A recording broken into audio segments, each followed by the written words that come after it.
The world needs your voice. The world needs your voice. The world needs your voice. The world needs your voice. The world needs your voice. The world needs your voice. The world needs your voice because you are enough. Your voice is needed now because the world, the people and the earth, like ne'er before, have urgent need of transformation.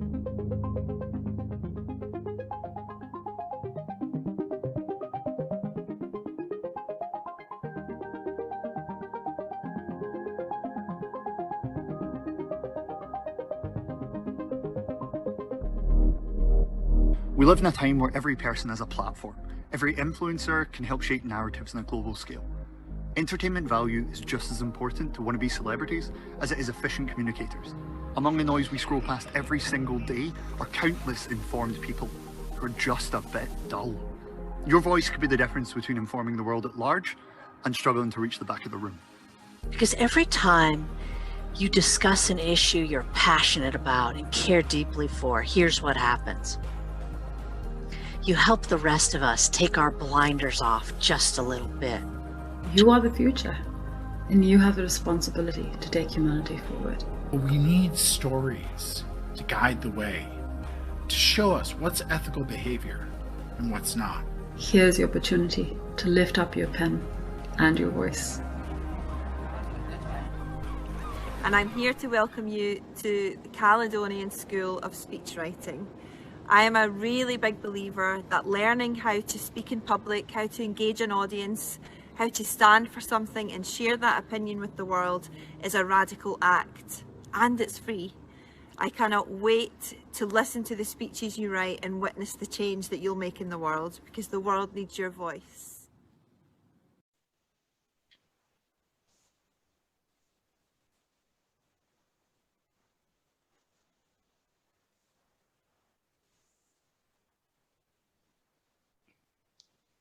Welcome everyone to the first Caledonia School of Speechwriting showcase. It is wonderful to have you with us.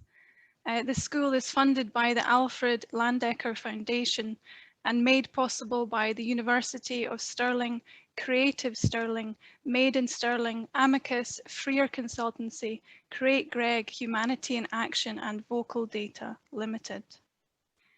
8 young people are waiting to share their thoughts, their hopes and their visions with you today. Over 3 days, they have chosen to explore the power of words. Hearing from speakers who have worked in amazing places such as the European Commission, NATO, Google and the BBC, to name a few. I could have charged a lot for these tickets, guys. Amazing speaker lineup we had to inspire us this weekend. But nothing has been as inspiring as the participation of our speakers today themselves. We will shortly be able to enjoy a keynote from accomplished Shakespearean actor, writer and director Robert Myles, before introducing his fellow panelists, CEO Gerald Richards and Councillor Junaid Ashraf. We will be discussing whether words matter, whether they can enhance democracy. Before our 8 talented speechwriters will take the stage, each of them have 4 minutes to speak on their chosen topics and themes of democracy, storytelling, and family. So thank you again for joining us today.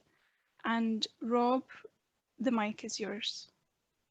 Thanks so much, Laura. Hello, everyone. Thank you so much for your time and attention today, and indeed your energy and commitment over the last few days. I can't wait to hear what you have to say. We're here today to talk around the topic of education and how it interacts with democracy.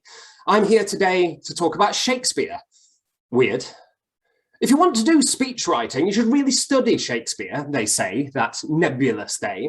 If you ask why, you'll probably get a lot of talk about the exquisite deployment of rhetorical structures. Shakespeare, like vegetables, is good for you. Not wrong, but my answer is different. Why do we fear Shakespeare? I hated Shakespeare in school, I think because I had to read it. It wasn't until I heard it later in life that I began to understand, and it wasn't until I played it that this image of Shakespeare as a gilded bust cut from marble exploded. What was hidden behind that bust was a doorway that would open to anyone, and a horizon that will keep expanding out in front of you for as long as you want to travel, offering windows on classical antiquity, politics, philosophy, and what it means to be a person in the world. So let's start with the person. Shakespeare's dad was a hustler.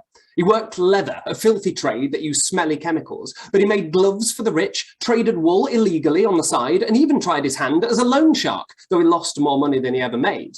He died broke, but he was well liked, managed to get into local government for a time, and he managed to get his son, Will, into a grammar school, where he was the beneficiary of a kind of education that no longer exists.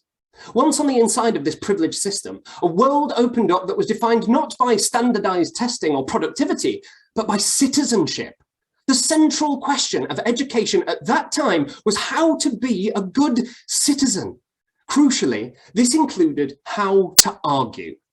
Today, we commonly associate argument with fighting, and this is symptomatic of the collapse of our citizenship.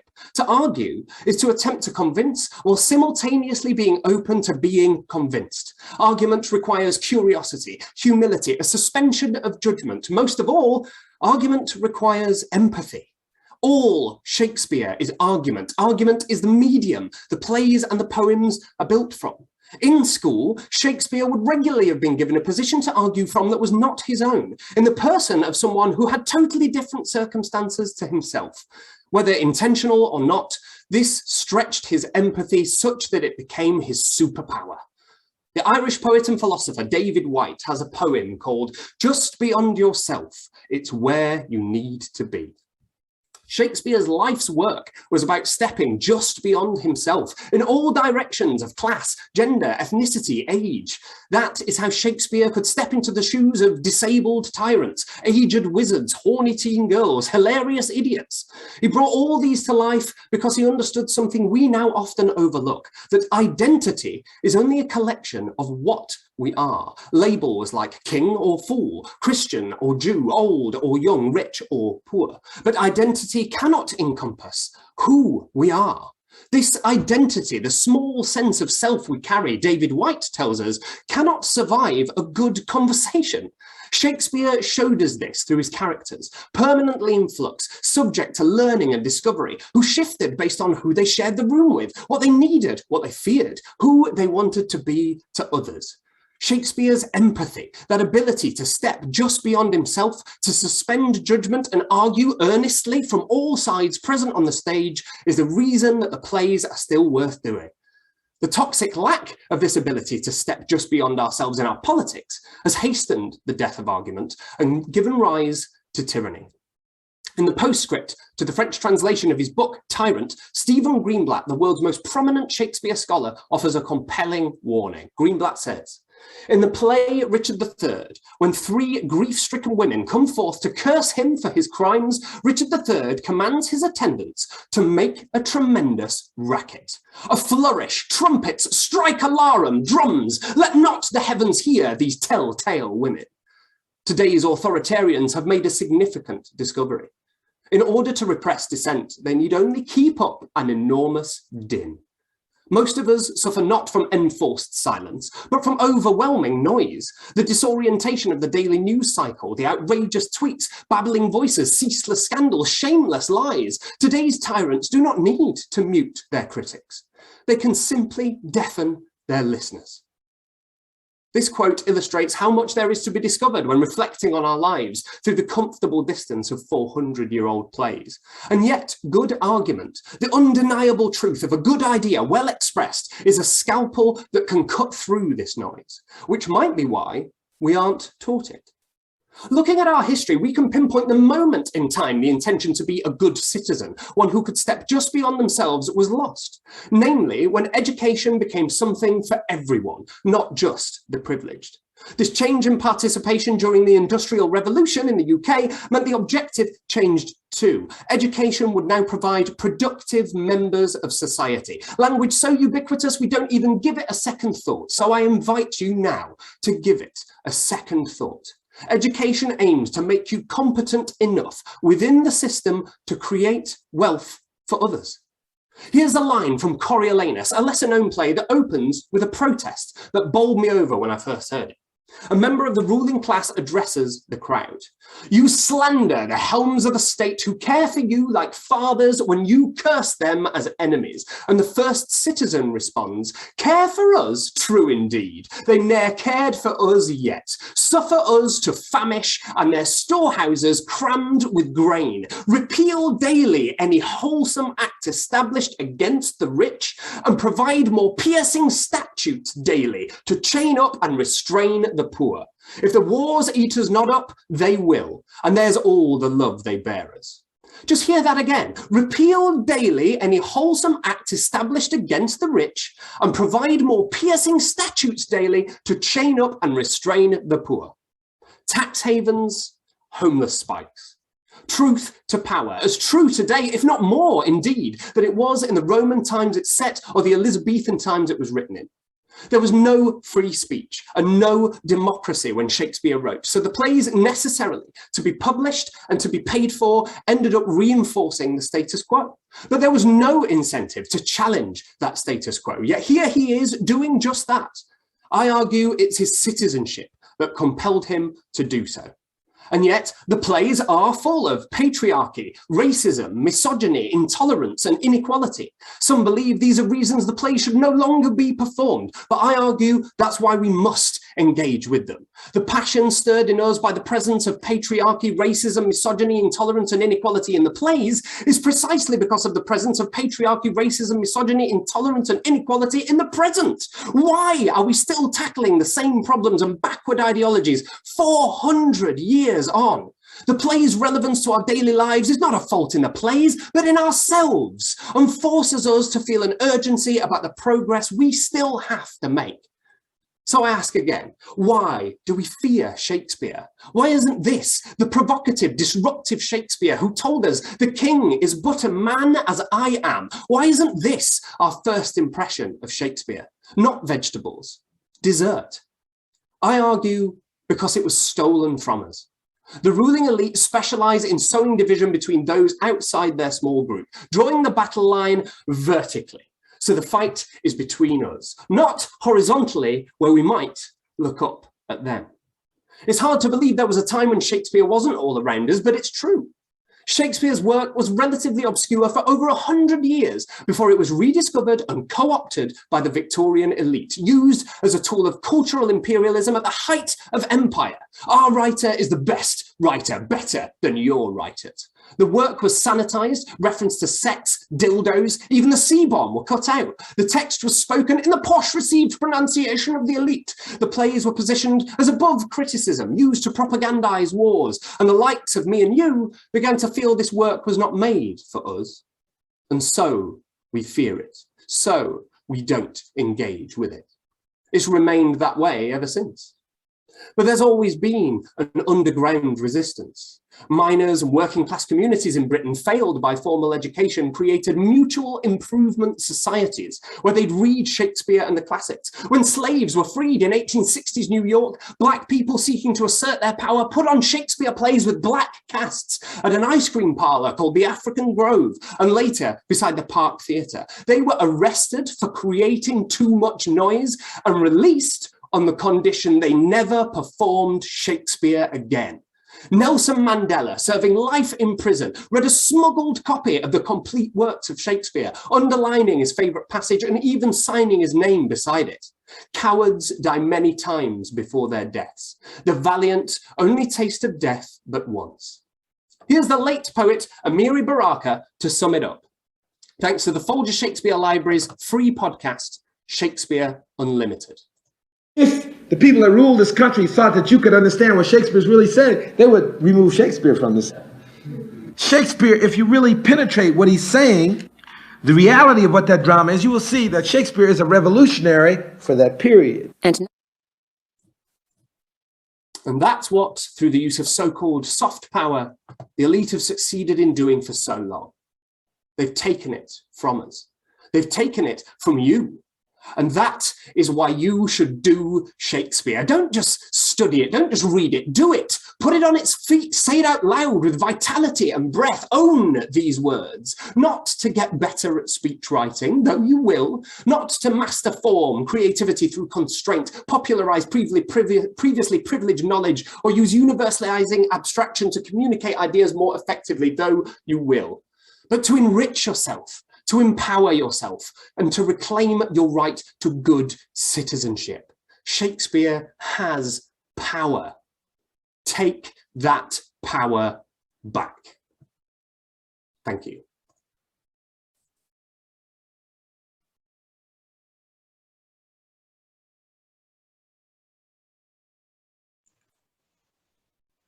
Rob, thank you so much for that. Wow. So much passion to inspire us all as we set about this first showcase, and a beautiful message of how Shakespeare's education taught him empathy in argumentation, something that we see far too little of today in education, in politics, in the media. Everyone's too busy trying to slam each other, destroy each other in the headlines. The ability to inhabit the personage of another, an incredible insight there. And it brings us really nicely as well to the first question, as I welcome Gerald and Junaid to our panel. The first question I have, inspired by that really stirring evocation we just heard from Rob. If we accept then that the words we choose can enhance democracy, we must also accept that the words we choose can degrade democracy as well. So my first question to you, Gerald, is, do you agree that the words we choose matter? And what has been your experience of the power of words as CEO of the Superpower Agency? Thanks, Laura. Thanks for having me. Rob, that was great. That was a great speech. I loved it.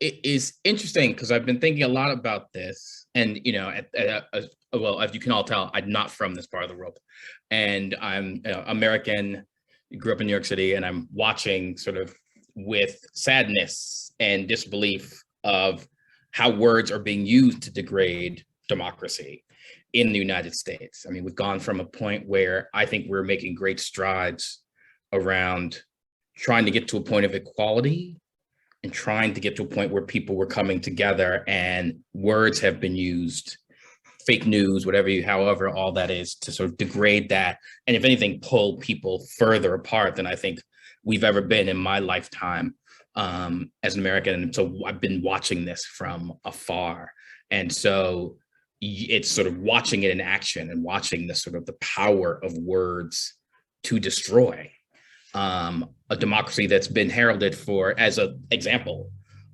for decades, and to watch that change. And in my work and what I do, we talk to the young people that we work with about the power of words and the power of writing, and that you need to have that strength. Writing is writing is a very active activity, right? You give agency to young people, you give power, you give voice to what you do, and being able to put that into words and down on paper is so powerful. And I think many young people don't realize that, and why I think the work that we do and work like what you're doing, Laura, is so important, to give young people a voice, to combat this degradation of democracy that's going on with new voices and new power and new agency and new words. Because I think what we're hearing is a lot of the old stuff we've heard before, right? A lot of what's being used to degrade democracy here, democracy in the States, democracy around the world, are these old ideas and old notions, racism, sexism, all these things. There's just stuff we know that doesn't work, right? And it's not the thing that makes the world move forward. And so to have young people start to bring their voice into the equation and the power of their voice into the equation, I think is where we need to go forward with that. So. Thank you very much. Junaid, as an elected official from an embarrassingly young age, for it makes me feel so old when I consider what age you were when you held your first elected position. I'm totally in awe. As someone in that privileged place of, and that heavy, weighty place of public service, what is your experience in terms of whether words enhance democracy in Scotland or elsewhere, or how they can degrade them? Thank you for that introduction, Laura, and amazing, amazing speech, Robin. The delivery, and there was just line after line. I was writing like notes after it to be like, I'll come back to this point, come back to that point. I was like, you know what? At some point, I'm putting the pen down. We'll get to some of the points at some point within my answers, because it was fantastic, and it really set the tone, a fantastic tone for where we're going now. Yeah, as Laura said, I'm an elected councillor, but I got involved in youth work and youth politics and the youth parliament and just sort of civic engagement from a younger age, about 14 to 16 years old. So I was actually elected as a local councillor at the age of 20 years old, whilst I was still at university. Currently I'm 25 and I'm in my 4th year, going into re-election this year. And it's something that I do reflect on quite a bit in terms of words in democracy, because of the spectrum of who is involved within politics. So I'm involved in local government, and the average age, the median age here is about, I think, mid-50s, 56, 57, I think 70+%. It's about that sort of figure. It's obviously white, male, generally retired. So the same sort of opinion is held, the same sort of perspective is held, the same sort of discussions are had quite often, and through that there's not a lot of room for discourse on furthering equalities work that we might see. For example, a lot of the discussions that everyone in this Zoom call will be having, that doesn't really make it to local government. And to a lot of people, they might be thinking, well, why does that matter? But something that I think I'll be speaking about quite a lot today in a lot of my answers is about the fact that if we are unaware of how systems work within our political structures and within society as a whole, which I think is quite a lot of what Rob was talking about, in terms of if you don't know what Shakespeare is, you don't know the value of Shakespeare. The same thing comes back to our political participation, which is the Scottish Government, Westminster. These are groups of essentially policy work. They don't actually do the implementation of anything that we actually do. So schools, roads, waste management, welfare provision, anything that is being run by government is run at a local government level. So no matter how diverse people might try to be demanding that the parliament is, which everyone can focus on, if the actual implementation body, which is local government, is entirely undiverse, for want of a better word, then what sort of actual action is actually going to be taken on this policy work? So I think when it comes to democracy and the words that we're using, it is extremely important, because I've had to be careful within the first 4 to 5 years of my career having to speak about the work that I want to do, because you can't just say what you want to say, which is a shocking thing and it's a sad thing. Even when you hold a position like myself, you need to speak with the words that people will hear. You know, it's not enough just to say the words. People need to hear them, listen them, digest them. And for that, it's taken quite a lot of my time, effort, and a lot of growth over a long period of time. And things like empathy that Rob was discussing through Shakespeare is not something that comes overnight. It comes with the level of experience and passion and consistency and persistence that is required for a good, healthy democracy. And it's been something that's been quite a journey for myself and for everyone who's on this summer school. If you've not been involved in any sort of work like this before, this is a fantastic start, and I'm really excited to hear your speeches later and to hear what you guys have done and what your perspective has been on this question and a lot of the discussions that we'll be having. Thank you very much, Junaid. I think that leads on really nicely to the point in Rob's keynote about the education that Shakespeare received no longer exists. It no longer exists for reasons of the Industrial Revolution.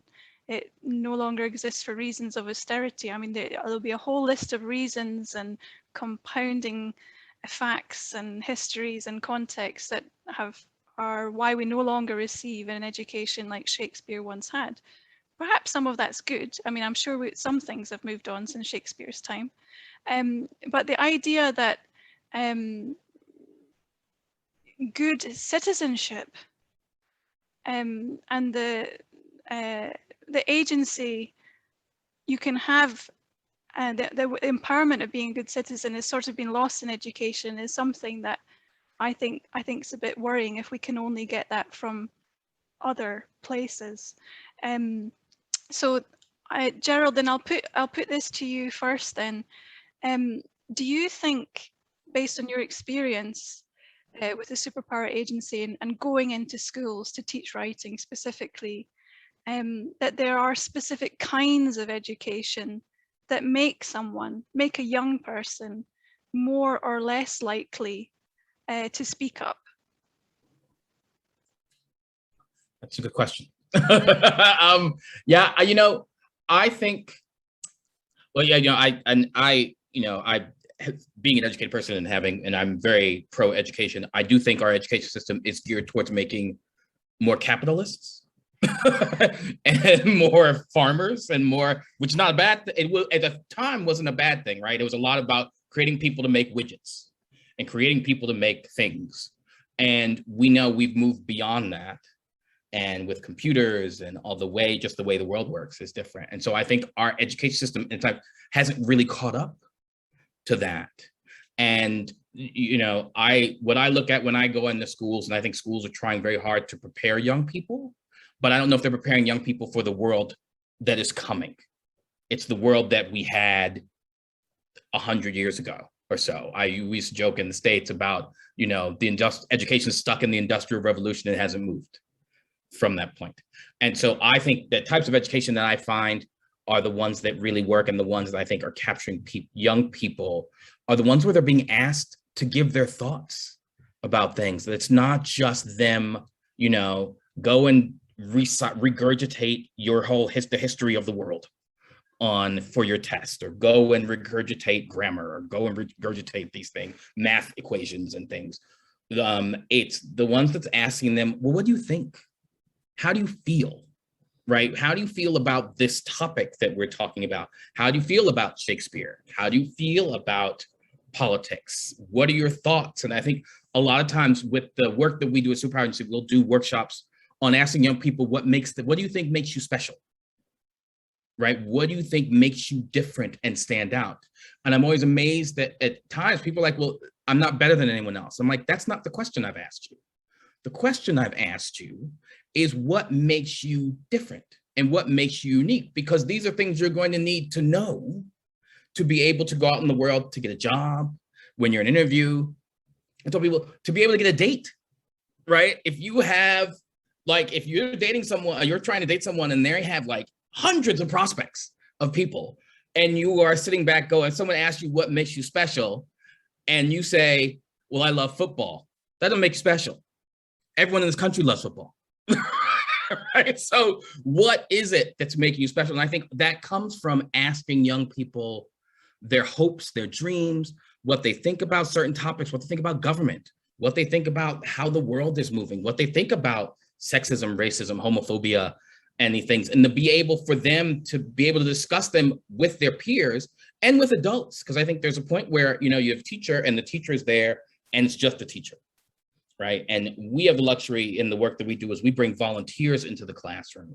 So we'll bring 5 to 10 new people from the community into the classroom who are not teachers, who are not being paid to sit there and work with students, and that they will sit there and talk to the students of just about life and work, even before we start, as we're writing or before we start writing. It's that thing of getting to know somebody so that as you're writing and someone's reading what you write, you're getting actual feedback that's positive and helping you grow. And I think that's the type of education we need more of, to be able to help the young people coming up to grow into better human beings. It's back to citizenship, right? How do we help people become strong, amazing citizens? I keep coming back to the South African concept of Ubuntu, of it's we. It's not, I think a lot of what we're learning and teaching young people in education is about I and about me.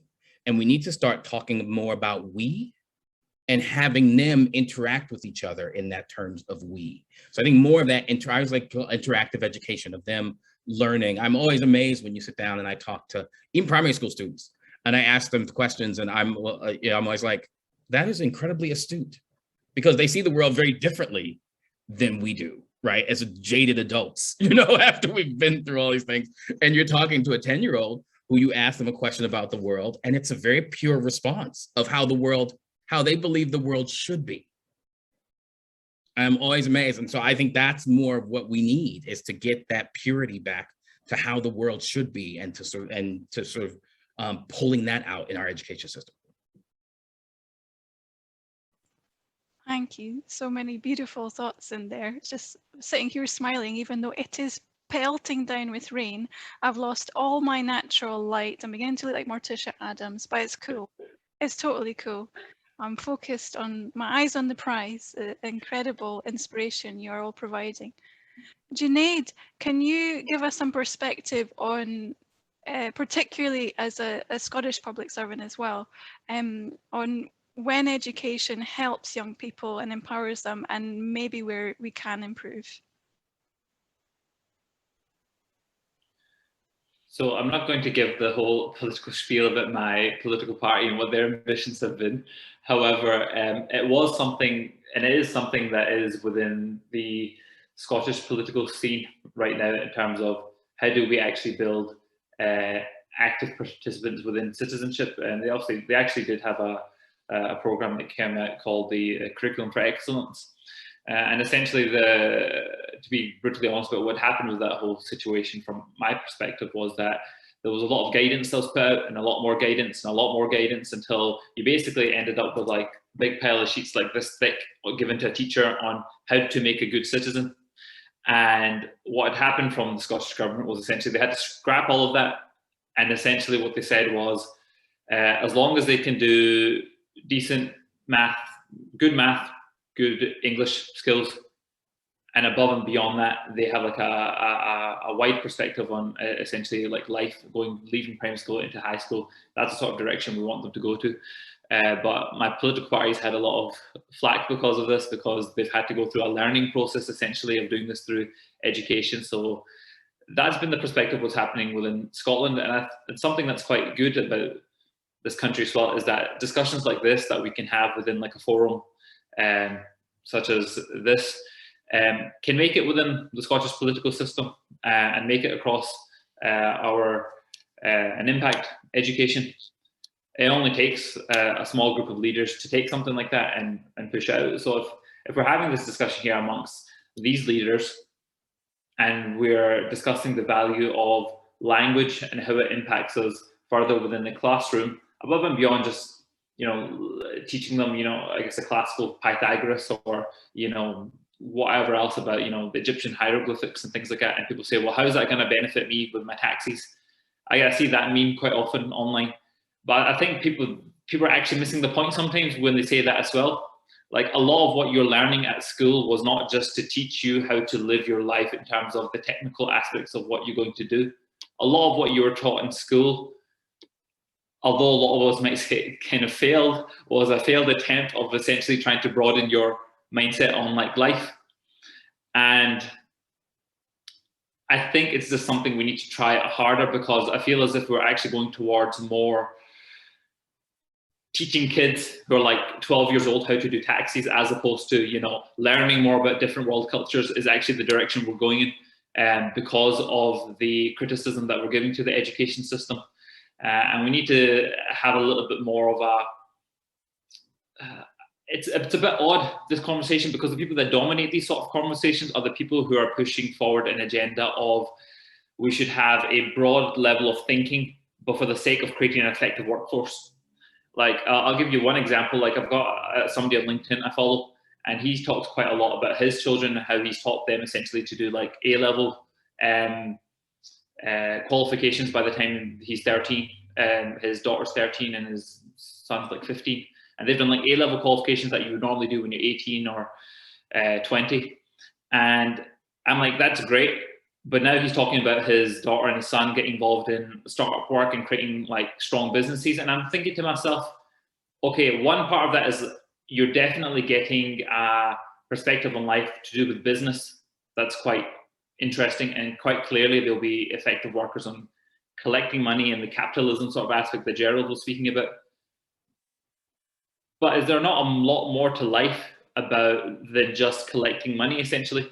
And I, for one, have always actually, I actually studied mechanical engineering. I didn't study politics. My passion for politics was actually something that come about from my active participation within politics. A lot of people assume I studied politics and assume that was the sort of direction I'd be going in when I was in my mid-teens. However, I never actually wanted to study politics. I always just liked the fact that if somebody had an issue, I could do something about that issue and support them. That's the sort of politics that I always subscribed to. So I always took a bit of a, I got a bit annoyed when, I don't know if you guys have seen like the Dead Poets Society. I've never actually seen it, but that quote that comes from Robin Williams talking about engineering, medicine, etc. are great things in life, but you know, poetry, romance, etc. is what we should be living for. I've never actually liked that quote. I always felt as if, you know what, I study engineering, but what's wrong with me studying engineering? Like, why am I seen to be somebody that's boring sitting behind a desk? And I think it's only over time I've really kind of understood that, you know what people are talking about is that quite often in life, we are told to essentially pick one thing and just become good at that thing for the sake of monetizing it and becoming the best at it so you can make the most money, retire as early as you can. And that's it.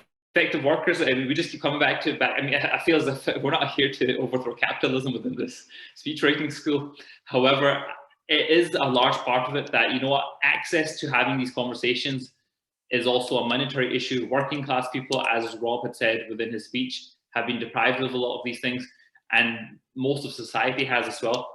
And I'd like to just go back to like a little bit of some of the language sort of points that Gerald was discussing.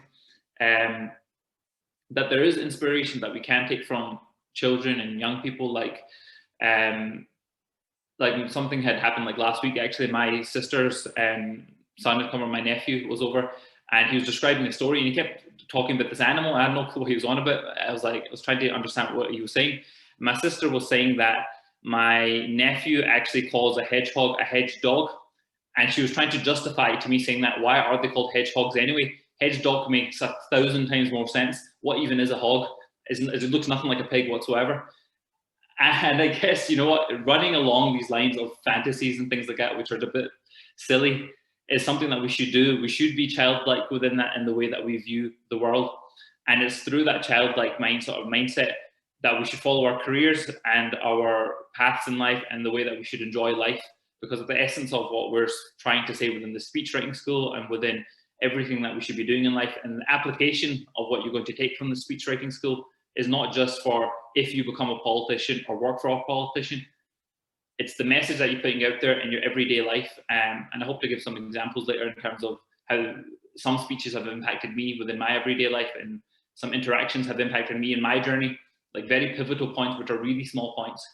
And I feel as if like what we're talking about here is a holistic approach about life through the speechwriting school, because ultimately communication, speech, talking, it impacts us all. So there's my whole speech, and I guess I'm looking forward to the next question. Really enjoying this, Laura. I am too, and don't be worried about talking about reforming capitalism, because I don't think it's a coincidence. I don't think the minute we start talking about enhancing democracy, we have to start talking about not overthrowing capitalism, which is this narrative of the far right to scare us all. If we overthrow capitalism, it's like overthrowing gravity. No, but if we can talk about with some nuance about enhancing democracy, we can also talk with some nuance about reforming capitalism. And there is some utterly sterling work going on, being led if I may say so, by female academics around the world, and much of it also set up to be pioneered in Scotland about how do we create an economy and a society that works for the common man and woman. Now, this is, I think, one of the key differences between Shakespeare's time and ours, as Rob so well pointed out. Shakespeare didn't live in a democracy. And I think one of the things that we are often told by society is that the moment we live in now is it. This is as good as it gets. But actually, when you look at the advancement of human civilization, we're always progressing. It might be one step forward, two steps back, but we're always moving forward. And I was really touched as well by Gerald's point about not just feeding young people information, but asking them their opinions. And I have zero knowledge of Latin, but my understanding is that actually is what is educare. This is what education means, to draw out. The word literally means to draw out. I'm very much enjoying this. I'm glad you are as well, Junaid. And I think I will then come back to Rob, if you don't mind. And as Junaid hinted at, I'm really interested. I thought this might be easier for you than for the rest of the panel, being knowing like all of Shakespeare's plays by heart. But is there a speech that's influenced your life in any way? And if so, this is the bit I'm really interested in. What did it change for you? If the words mattered, what did they mean for you? What decisions did you take as a result of hearing a particular speech? Wonderful, thanks so much. So I'm going to embarrass myself now because I haven't picked a Shakespeare speech. But in answer to this question, there was a speech. It was in 1994. It was the emancipation of Nelson Mandela. And it was something that he said, which again, just to big up our women authors, was actually written by Marianne Williamson, I believe, originally, but was quoted by Nelson Mandela upon his inauguration. He said, "Our deepest fear is not that we are inadequate. Our deepest fear is that we are powerful beyond measure. It is our light, not our darkness, that most frightens us. We ask ourselves, who am I to be brilliant, gorgeous, talented, and fabulous? Actually, who are you not to be? Your playing small does not serve the world. There's nothing enlightened about shrinking so that other people won't feel insecure around you. As you let your own light shine, you unconsciously give other people permission to do the same. And as we are liberated from our own fear, so are they." So I'm 9 years old when I'm hearing this. I'm sort of into Star Wars, and it kind of landed for me in the same way that like Yoda in The Empire Strikes Back landed. So I watched Empire Strikes Back around the same probably time, maybe 2 years earlier, and it was on ITV, Christmas time, tiny television, mid-film, and there's just this little gremlin dude sat there, and he says, "Luminous beings are we, not this crude matter." And I'm like, right? Growing up working class in Barnsley, at a time when I guess globalization had just hit enough to know what was happening in South Africa or to watch a Hollywood film on your TV. Like these were not things that were available in the Industrial Revolution at all. And the fact that my mind could be expanded, there was more diversity in the in the Mos Eisley Cantina than there was in my entire county, right? So the idea of escapism, for one, as a tool for expanding your horizons and thinking that other worlds, bigger worlds, different worlds are possible, that if there is an empire, it can be overthrown and all that kind of thing, is important for young people to know. And I think it's never too early to start. I think in that, for that reason, I just want to flash this one up, which is I have a 4-month-old daughter, and we have this children's book here, which is about political science. It's called Democracy! ! Written by Ruth Spiro, and it's about American democracy, this one, so she'll be learning about that before she learns about Scottish democracy or British parliamentary democracy. But nevertheless, it shows you that engagement can't start too young. Words and concepts are things that children are soaking up like a sponge all the time, and actually they're better, the neuroplasticity of their brain is better at absorbing this information earlier than it is later. And so this is one that I hope will have a similar effect on my daughter.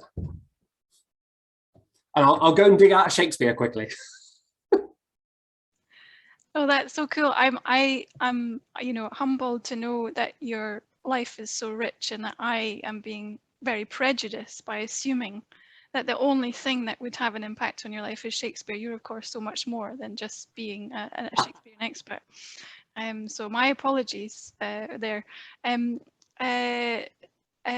Gerald, would you be kind enough to share with us if there's a speech that's moved you in your life and what impact it's had? Yeah, I was thinking about, I'm like, wow, speeches, and a few different ones came to mind for very different, at different points in time. And one, I think that is really, I had the Bishop Desmond Tutu spoke at my university graduation. When you're in America, that's who comes to speak at your graduation. And I remember, this is where at this point, well, 21, we're in the sun, we're sitting there, and I sing back trying to remember what the exact words were. And the exact words are a bit lost, but it was the emotion and the feeling of what he was talking about, which was, this concept about we and how you live for others rather than trying to just live for yourself, and sort of getting this group of, at the time, I think it was like 600 of us sitting there in the audience, young people graduating and about to go off into the world and do whatever we do, or whatever we do, but was really about this concept of looking around you and that you are surrounded by people who are not like you. And that's okay, because you should be. Because if you're, how else do you learn about anything? How else do you learn from other people? How, the whole point of existing to him was to learn from others and to be in service to others. And it's funny because I would say right after college, I went to Hollywood, which was a whole different thing. So I went the exact opposite of doing anything in service to other people. And it wasn't until I got much older that it started to hit me that, I think a lot of that was around thinking about the world I was living in and what my role was as a young African-American man, to what was my role? How was I being in service to others? What was I going to do? And so I sort of fell into nonprofit work and sort of have been in that now for 25 or more years. And I think a lot of that was that tickling in the back of my brain of Nelson Mandela saying, how are you in service to other people? Because you could go out and you could make money and you can do all these things and you could be in Hollywood and, that's providing something. But at a certain point, you have a job to do as a person for other people and to other people to make sure that everybody comes up and is given the ability and the power to live as well as you do, right? And as well as each of us does. I think as you were talking about capitalism, and I was thinking that, at certain points we have capitalism a bad rap, but at the same time, the point of capitalism is that everybody should be able to engage in capitalism the same way, right? We should all be able to take the fruits of capitalism and be able to have the house, and I'm gonna be a very American, the house, the white picket fence, the 2 dogs, all that stuff, right? And so that speech to me really did. I then went back and I'm trying to find it, and somewhere there's a video of his speech, and but just remembering of him being up there and telling us to do for others was just incredibly powerful to me. And I think, and everyone in the audience, and many of the people I went to school with are people that are doing stuff. I think we've all somehow come around to the jobs of doing things in service for other people. So people are politicians, people are working in nonprofit, people are working in the foundation world, they're doing all their teachers, they're doing all these things. And I think we somehow, a seed was planted in our brains. I mean, I date myself because I graduated in 1990. So Rob, when you said you were watching The Empire Strikes Back at 9, I'm like, wow, when was that? Because I was much older than that point. But there was a seed planted in for all of us, I think, and it's now coming to fruition. And I think that's the job of words and writing and speech writing, is how you plant the seed for someone. And it might not grow then, but it will grow. Thank you so much. I was jumping out of my chair when you said I can't remember the actual words, because I hope for our participants this weekend, this was one of the learning outcomes. Do words matter? Yes, but people won't necessarily remember the precise phraseology of your speech. They'll remember whether your words touched them, how your words made them feel. Did your words make me feel heard, included, worthy, or did your words make me feel small, excluded, unworthy? And it's that immortal quote by Maya Angelou, which I'll paraphrase, you know, that everyone will forget what you said, they will forget what you did, but they will never forget how you made them feel. And that, to me, is the only lesson you need in speech writing, if nothing else. That, and keep it under 18 minutes. But anyway, Junaid, I'd love to hear from you if there is a speech that impacted you and changed something in your life as well. Yeah, and fantastic to hear both Rob and Gerald. It might embarrass them a little bit more to know that I was actually born in 1996. So,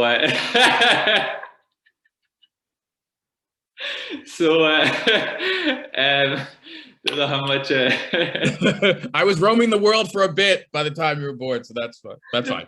Yeah, so we're completely different timelines here. It's great to hear the diversity in age on the panel today.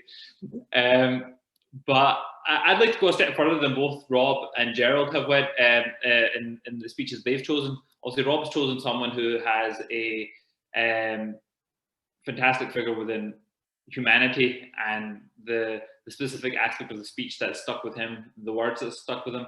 Gerald spoke about a specific person who has obviously comparable sort of like presence on the earth, but can't remember the specific words. And the thing I wanted to get across to the speech school today was that neither of these things actually need to be present for your speech to be effective. The speech that came to my mind in preparation for this was that straight off the top of my head, before I'd actually been involved in anything sort of civic engagement, anything to do with like public life, I was actually in high school. So when you're in fourth year university in my high school, which is about 16 years old, you can sign up to be something called a prefect, and essentially you get to wear a nice blazer, and if the school needs to do something, like suddenly needs like 20 young people to show some adults around the high school because they're visiting from another country, they just pick all you guys in nice blazers that you have to pay for yourself. But you know, you get to put on your CV and as your personal statement, etc. But we had a training day for this, and there were two people giving speeches, a guy named Jordan and another guy named Scott. And I'll never forget how I felt and how I looked at them and what I thought and what the thought process was of what was going on as I saw them speak. Everyone else was bored out their mind at this training day for something that was effectively just the school just using us as fodder for, you know, publicity for the next year. But Jordan was the first one to go up, and he had like an iPad in front of him. He was holding an iPad. He'd written a speech before. He'd clearly practiced it for about 4 hours, right? It was about a 4-minute speech, I think. In reality, it probably should have been about a 10-minute speech, because the speed at which Jordan was speaking at was about 80% of the room probably couldn't understand what he was saying. I could understand what he was saying because I speak exceptionally fast. It was very technical, his language. He was speaking about things that just were just like random philosophical concepts to, you know, random local things. And it was very varied, and it jumped from place to place. And I found it amazing. I was like, you know, how is he speaking like this? How is he speaking with this much passion, this level of speed, this much content? And he was looking down at his iPad for like a second or two, but then he was looking back up. So it didn't look like he was reading off of it, but he was. And there was so much about what was going on here. And me as a 16-year-old seeing somebody who was only a year older than me doing something like this was inspiring. So it was fast, intelligent, and he was reading off of the speech. And then Scott, the person after him, gave a speech. And Scott spoke for about 5 minutes as well. And he spoke a lot slower, significantly slower, and he didn't have any piece of paper or nothing in front of him. We were sitting around in this hall with like tables of 10. He was just walking amongst the tables, speaking to the group, very sort of conversational, and you felt drawn into him. Like he felt like a cool guy you kind of wanted to know or be friends with. And it was free flowing, it was relatable, and it was completely different, worlds apart to the speech that was just given before by Jordan. But I was drawn to both of them in terms of I couldn't do either of them at that age. I couldn't give a speech without having practice like Jordan did. But even if I did it like Jordan, I would not have been able to speak at that length or be able to speak with that level of intelligence, essentially, is the way that I viewed it. So I actually got involved in something that they were both involved, called the Scottish Youth Parliament, the following year, because I got inspired by both of them, because that was what they were involved with. I thought, you know what, I could probably do that, or I'd like to do that. I'd like to be like them. And I ran for election, and I actually got elected, and I became very good friends with both Jordan and Scott. And that was 9 years ago, I think. I've known them both now for that period of time. Jordan and I are actually both elected councillors for the same area. So he's actually now my group leader. So he's still involved in politics, and Scott's actually involved in a different political party, still involved in politics as well. And I only told both of them this about 5-6 years later. And they think I'm very soppy, and, you know, Junaid, it's not that big of a deal. It wasn't a big of a deal for them either, having told them the story, but it was a big of a deal for me. And that's the impact of speechwriting and the impact of giving speeches or communicating with the community. You don't know the impact you're going to have. Like, I heard something a few days ago when someone was saying about chasing the dream, what's the best advice someone's given to them? And the best advice was a line that he said, that things can go better than what you can imagine them to be. Things are in your mind are not only just as good as you think they're going to be, and then you calculate that risk as to whether or not you should or shouldn't do it. And that facilitates itself within the work that I do, Laura's doing through the speechwriting school, Rob's doing, Gerald does, that we give ourselves to the community, into civic engagement, into the work of non-profit work. And we do it because we also want to feel good about it. No, we don't do it. We want to do it because we want to give back to the we want to give back to the community, and we feel as if we have that there's something above and beyond the capitalism part we've been speaking about earlier, about benefiting the community. But we're not actually 100% sure of the impact that we're giving to the community either. And through your speech writing, you won't be able to know or be able to calculate how much of an impact you're actually having. Not to be all metaphorical and philosophical and stuff, it's like obviously like the pebble within a pond and the ripples that go across. I mean, you can only make that you can only be the stone. You can't be all of the ripples. So that was the impact that those speeches had on me. So your speech writing and you going out in the world can have that impact on another young person, hopefully, or definitely.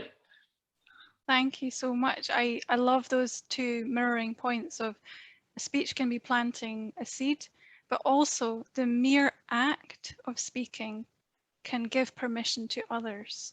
And you can go down the cliche of like you can't be what you can't see and everything, but it's true, you know, like there's truth in that.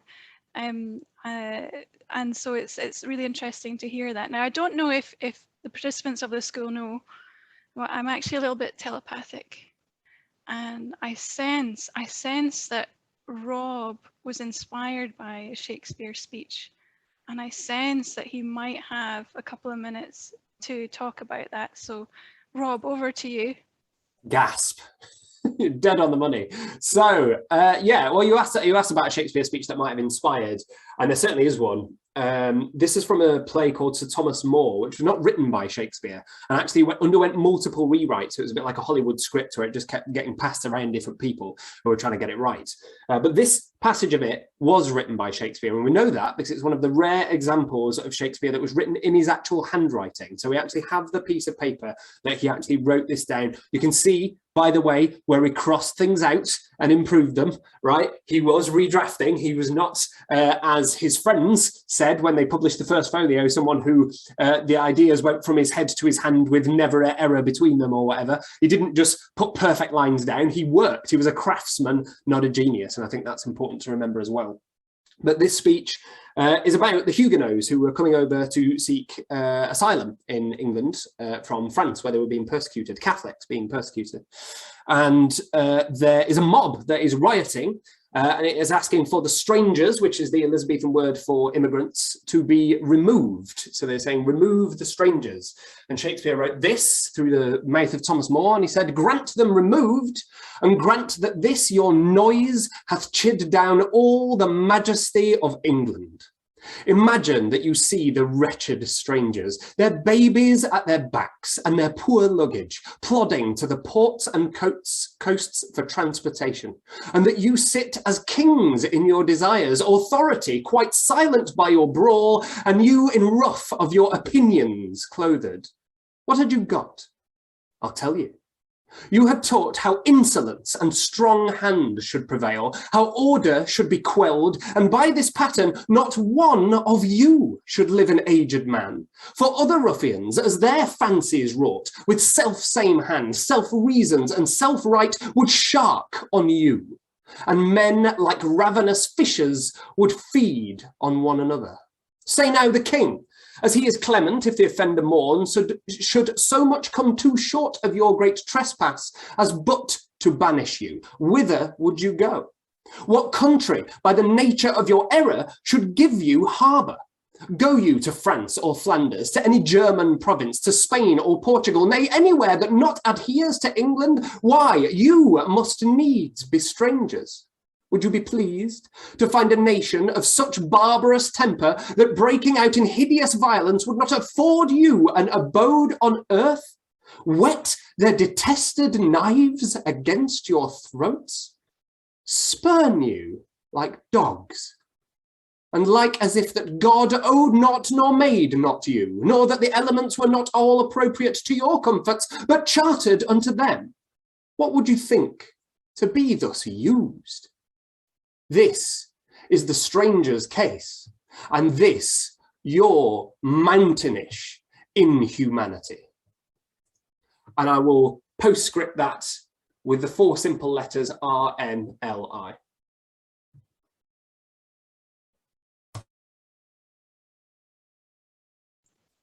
Thank you so much, our dear panel. We have just 5 minutes left, so which brings us to our final question. And that is whether you have, based on your ample experience and capacities and diverse age and love for Star Wars,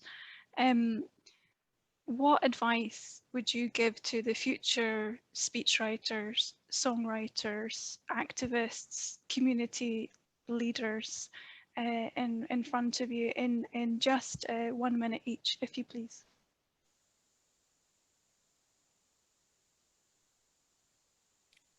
I can go first. Travel. I think travel is one of the best things you can do to meet new people, meet different people, learn about different cultures, and just see the rest of the world, how the other world lives and what the other world is, right? I think we don't do enough, people don't do enough of that, and they wind up staying in their own neighborhoods, or they wind up staying in their own country or their own city. So go out into the world and see everything you can, whenever you can, and then bring it back, because the only way you're going to learn.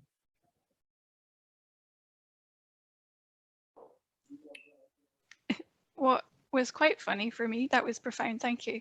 But the minute you said travel, there was a bolt of lightning and thunder struck. And I was like, I'm not I was spoken. World travel merits that divine intervention, but it was cool. Rob, would you mind going next with your advice?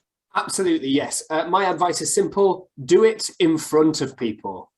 So you may spend as much time as you like crafting and honing and redrafting and what have you, molding the page. and it will not matter until it makes contact with other human beings. What you are putting out into the world ultimately is vibration from here to vibration in here. And the reach of our voice to the ear collapses that distance. The idea that we have two ears means that our brains can sell us the illusion that sounds come from a specific place, but they actually come from in here. So it's coming from in here to in here, and it's a direct link, and it's all about good vibration. So make it good vibration. But you will do that by doing it in front of people. So I can't remember who it was that said this, but fail fast, fail often, fail upwards is one that I love. In acting training, there is at least a module. There are some schools that just specialize entirely in this, but called clown. And the point of clown is to become essentially immune to embarrassment, because the entire point of clown is failure. The metaphor that is used is log rolling. So if you've ever seen a log on the water, maybe in a cartoon, they do this competitively. So you can check that out on YouTube. It's hilarious. But people stand on a log and try and balance on it, and it starts to roll in the water, and they try and stay on it. And the point is that you will fall off the log. It is not an if, it is a when. But the question is the game of staying on the log for as long as you can, right? So you will mess up, but if you mess up frequently in front of people, it will not knock you, it will not intimidate you, and it will not soften the impact of what it is you're trying to say. I fluffed my lines in my keynote, and I fluffed my lines doing Shakespeare. I fluff my lines as a professional actor out on stage. It is just what happens. And by fluff my lines, I mean I say things wrong, or I get garbled, messed up, whatever, right? So this is something that will happen, and you have a choice about how you let that affect you. That choice will get much easier if you are used to failing in front of people. And then I'd just love to chuck on to the end of Gerald's point about travel. I know that travel is not necessarily as easy for some people as others, but you can certainly open your mind to a world of documentary media. I think there's a couple of amazing documentaries I would recommend you check out. Anthony Bourdain did a series called Parts Unknown, which was very specifically about going into other cultures and meeting other people that are not like him, which I think is such an essential component of what Gerald said to good global citizenship, certainly. And then there's another one called Sherpa, which, given all the conversations about the reforming of capitalism, talks about the impact of capitalism, the fatal impact of capitalism on Everest and the kind of colonization, really, of that space. So I would say, yeah, absolutely broaden your horizons, but fail in front of people, and you will get better faster than you ever dreamed. Thank you, Rob. Right, Junaid, you have 15 seconds. No, I'll give you 1 minute, because no, I'm joking. I'll give you 2 minutes like everybody else.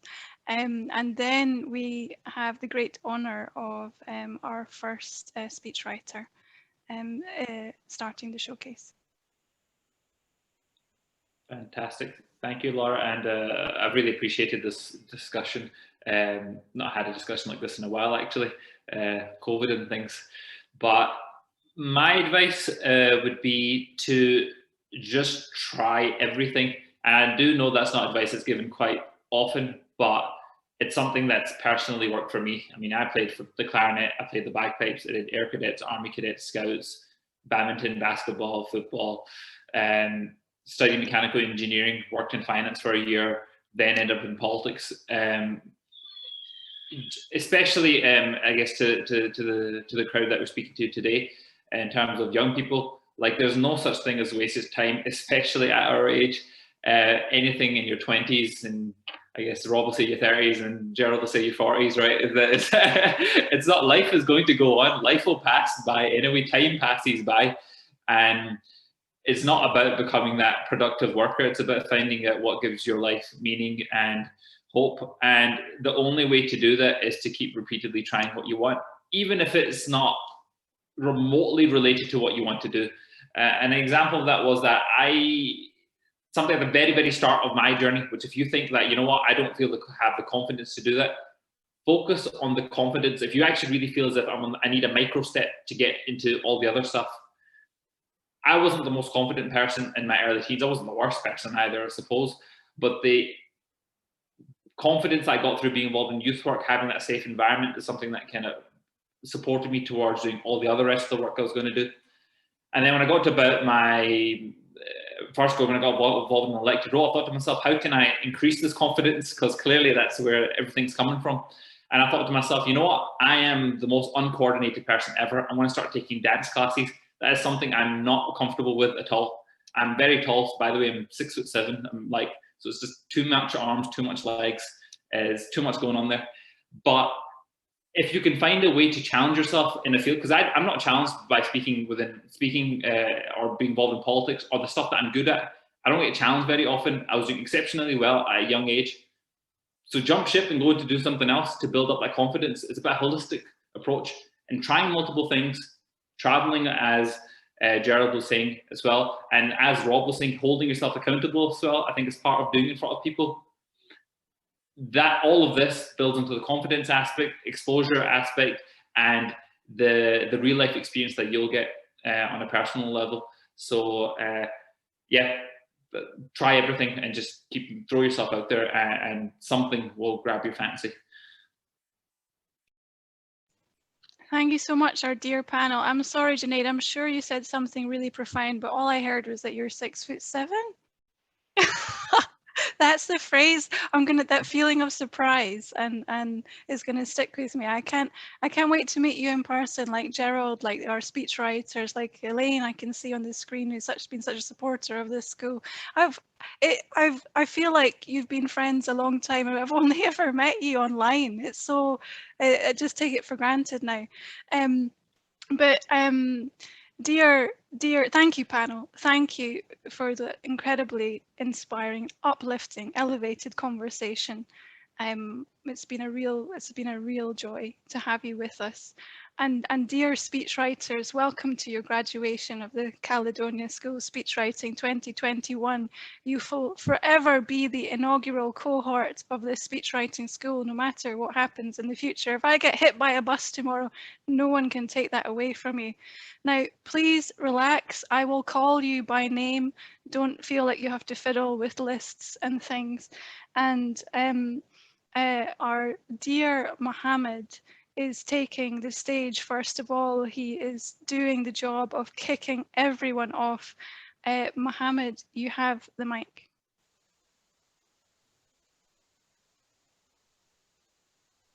Thank you, and hello everyone. My name is Mohammed Salihu. I am a poet and a storyteller. Today, I would like to tell you a personal story. I was born and raised in northern Nigeria to Western educated parents who held strong cultural values. My father, a king to a sub-tribe in Nupe land. My mother, a queen. And so I grew up under strong cultural values which were specific to my household. My parents held this value because of the friction between cultural practice and the practice emerging from post-colonial culture.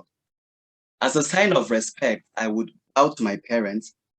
In terms of gender roles, as a male child, I could do any chores except the kitchen chores.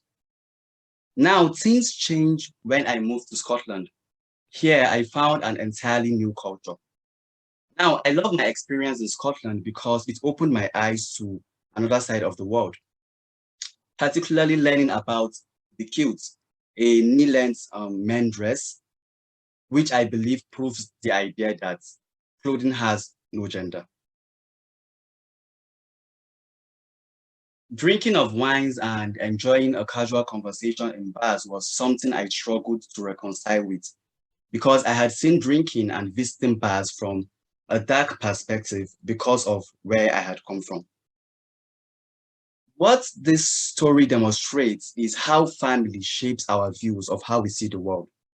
Because I had come from a family deeply rooted in the preservation of some aspects of culture due to royalist interest, I saw the world from a single view. The consequences of this are that I didn't know boys could exist in skirts or visiting bars could be seen from a bright side. We all come from a family with different views, but these diversities of views, could they be the reason why there is intolerance in our society? Could they be the reason why we lack unity or cohesion? What if we begin to read wide? We read books like All Are Welcome by Alexandra Penfold, a book that teaches us that no matter where you come from, we all have a space in the world. What if we use art, to comment on issues like gender identity and society, like artists like Grayson Perry? What if we begin to embrace a diversity of opinion in our families for a better family structure? I would like to end this by saying the world belongs to every soul who inhabits it, and accepting the diversity of views and opinion is the only way to one humanity. Thank you.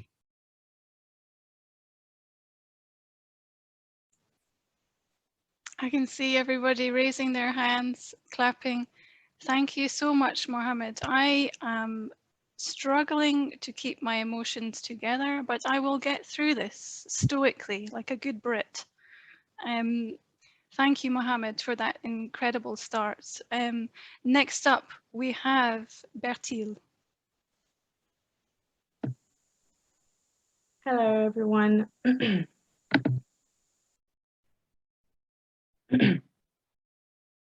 I remember one day in primary school, our teacher was explaining that people have different labels depending on where they were, what they were doing, and who they were with.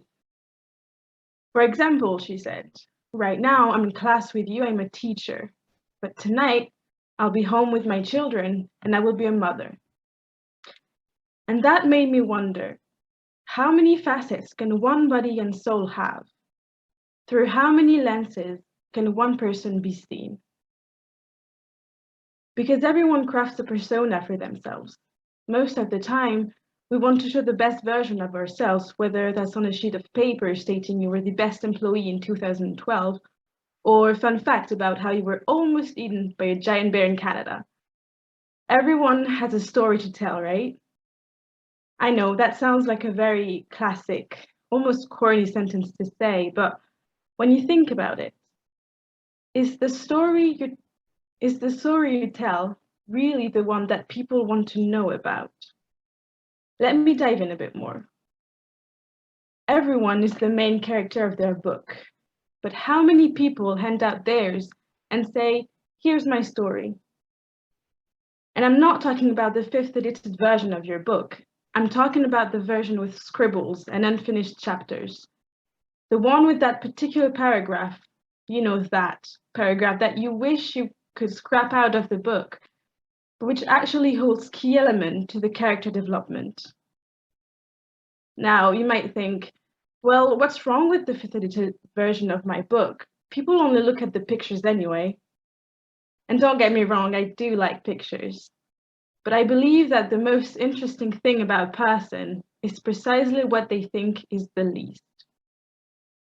That very story is the one that deserves to be told because it appears so common that no one actually talks about it. And that might just be me, but I would find it so special to know your favorite shampoo smell, the last time you felt most alive, and your go-to karaoke song. Thank you for your attention.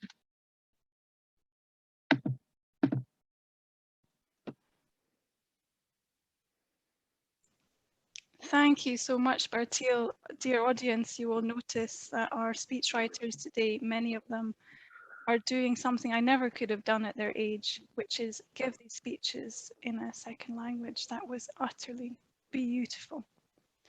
Next up, we have Larry. Hi, everyone. Now, I'd like to ask you to take out your mobile phone.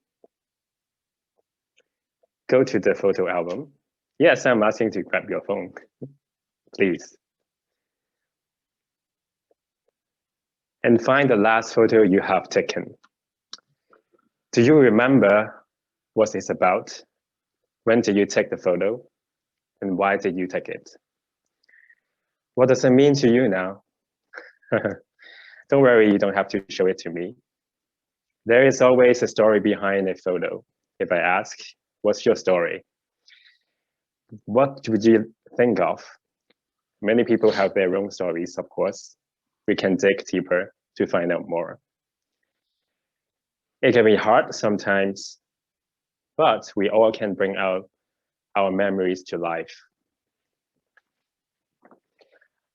I'm going to tell you my story. So here's a photo of my phone, in my phone. I have 2 cats who I brought all the way from Hong Kong to Scotland. The process wasn't easy, especially during the pandemic. I've got so many flights cancelled. And finally, on the date of 12th of February, yes, I remember the day, we left the place where I don't know if I will return to. It was still snowing when I landed in Glasgow airport. I still remember that day. A day we arrived at the new place where I am about to write stories of my future. There are people who don't have the privilege to tell their own stories in different parts of the world. Our newspapers, our television channels, and our social media world. Do they always speak for every one of us? How is story presented or the history presented to you? We have to rise to write the stories of our present day. We can actually write our own stories to represent ourselves. Give yourself a moment to think of what's important to you. Give yourself a chance to remember the things, the events that are meaningful to you. And give yourself your own version of stories that are not reliant on somebody. Thank you.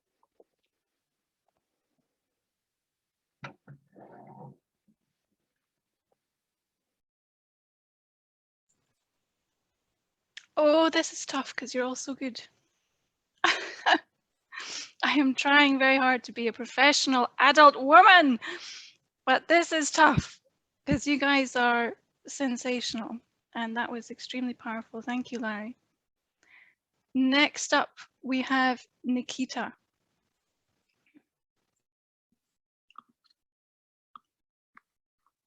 How can you speak for others if you fail to understand them? I'm here with you today to explore community, empathy, and the importance of listening. Recently, I spoke to my parents about the possibility of having children, during which I told them that if I do, I want to adopt. And they responded like so many others have, but you won't be able to love them like your own. An instinctual reaction, an instinctual understanding. What you may not know is that I'm adopted. This begs the question then, if our understanding of something as personal and as intimate as parenthood can be that deeply rooted in our subconscious, where do we stand for our understanding of other people? Of people to whom we have no personal connection, who experience life entirely differently from ourselves. It is a privilege to assume understanding, to assume your experience is the norm. They will be reflected by family, speakers, and policies alike. You may have grandparents, cousins, or children who know of technologies or ways of life you simply never experience, who see life through an entirely different lens than yourself. Yet you go to understand them. You ask them to tell you your stories, to show you what they're listening to, and you listen, and from that you learn. Family affects our worldview. Family shapes our identity, and to me, biological or not, family is who you share a history with. But I believe that we can learn from family to understand better those with whom we share nothing. Family is the first community we know in this world. It is the community in which we learn empathy. We learn to listen, to understand other people in a way we previously could not. We must pull back the curtain of our own biases and learn to say less in order to hear more. Of course, we cannot always speak for others. We must step back and provide the platform, such as this one today, for them to speak for themselves, to let their voice be heard, to let their voice and their message be listened to. But we must work to understand why that is so important, to listen and in turn to learn, to make sure that the stories that need to be heard are heard, and crucially, are understood.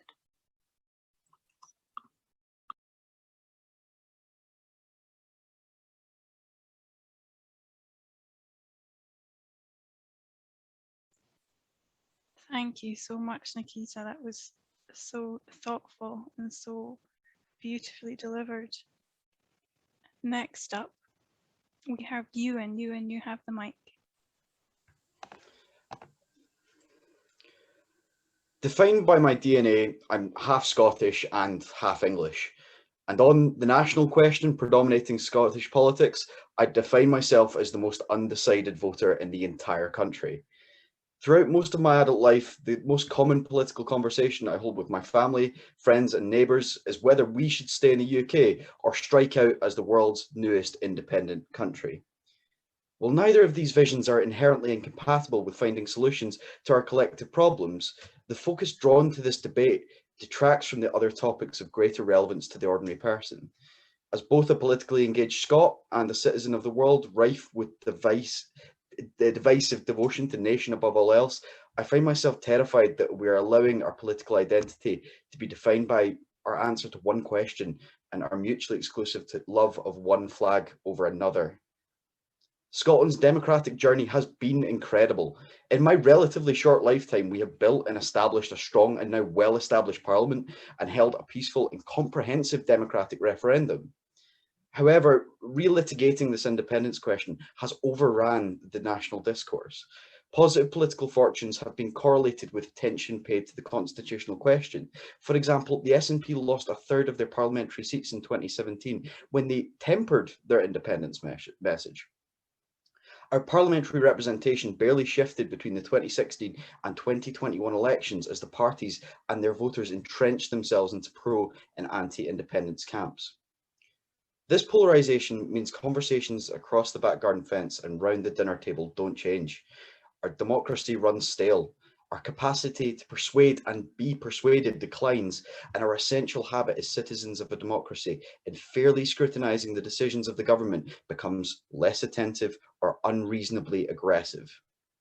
We can shift our attention from this division, not by educating ourselves to the eyeballs on Edinburgh Council economic policy or traipsing down to the community hall for a cup of cold coffee and circular conversation, but by opening our ears to the stories of our fellow folk. Look at what happened when on a sleepy May morning, the residents of Kenmure Street and the wider Glasgow community heard the story of asylum seekers being unjustly ripped from their homes and definitively stated that this would not stand. If we listen to the stories of NHS workers working 70 hours a week while suffering from long COVID, the stories of kids whose futures were decided by algorithm rather than assessment, the stories of workers left with no opportunity in their industries and left to the cold of an inadequate welfare system. By listening, we can learn and act upon these stories. We can transmit these voices through our vote. Don't let our national story be the story of those who have left behind. Cheers.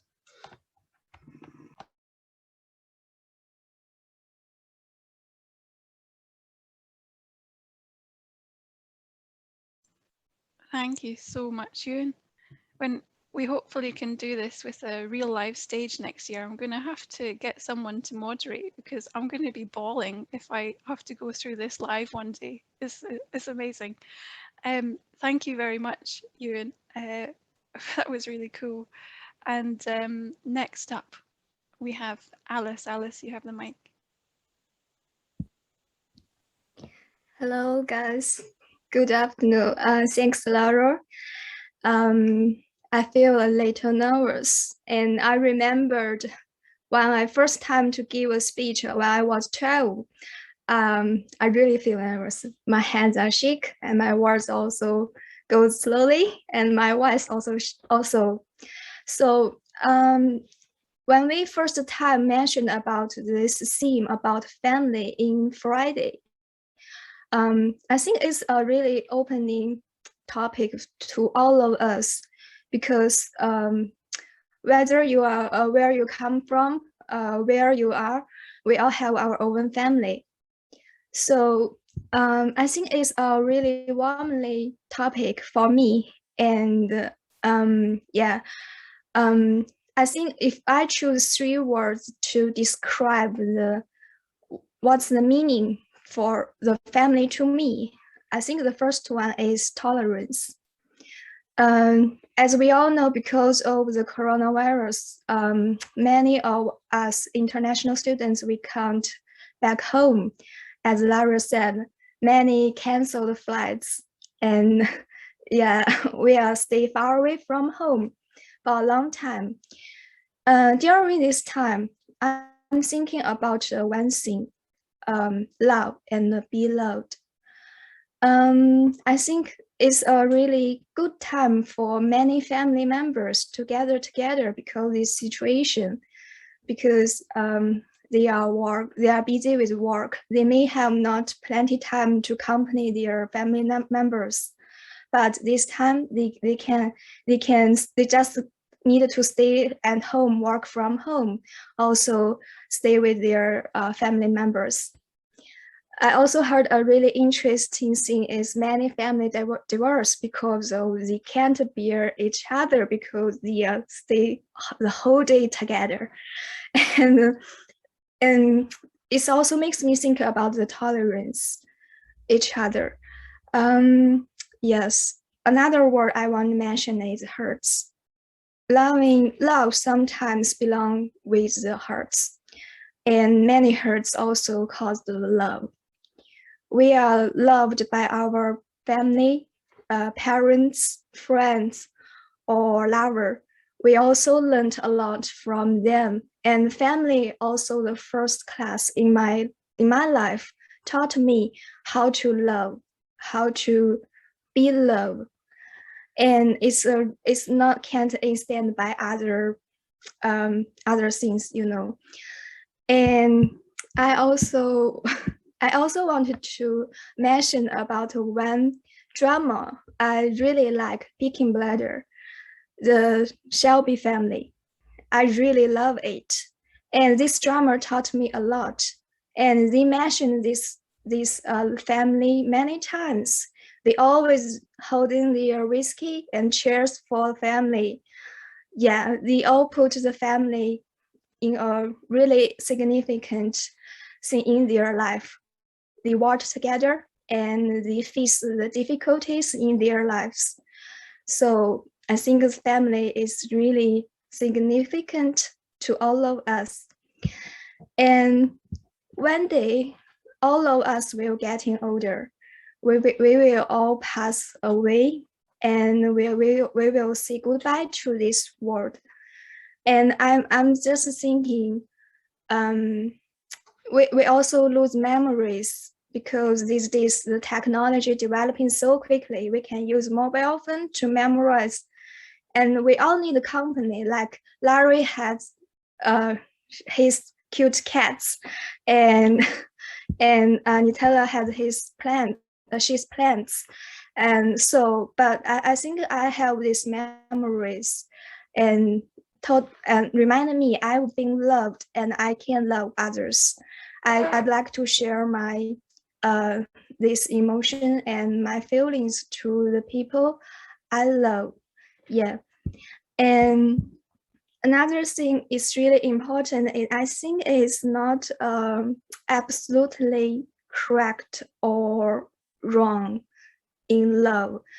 I have this idea when yesterday Simon asked Muhammad how to keep balance between the family negative and positive influence to our life.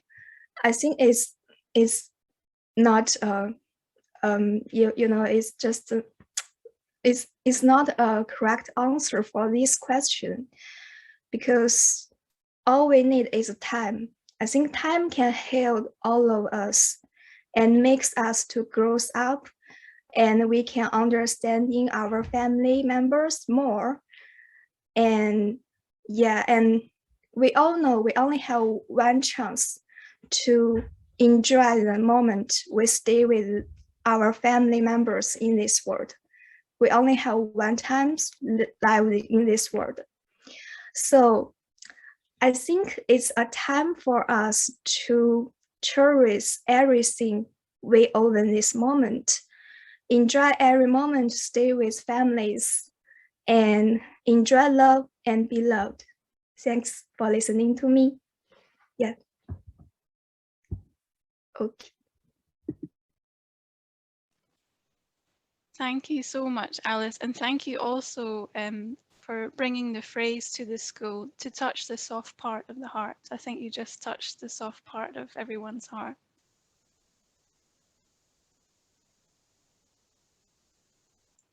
Our next speechwriter is Natalie. Natalie, you have the mic.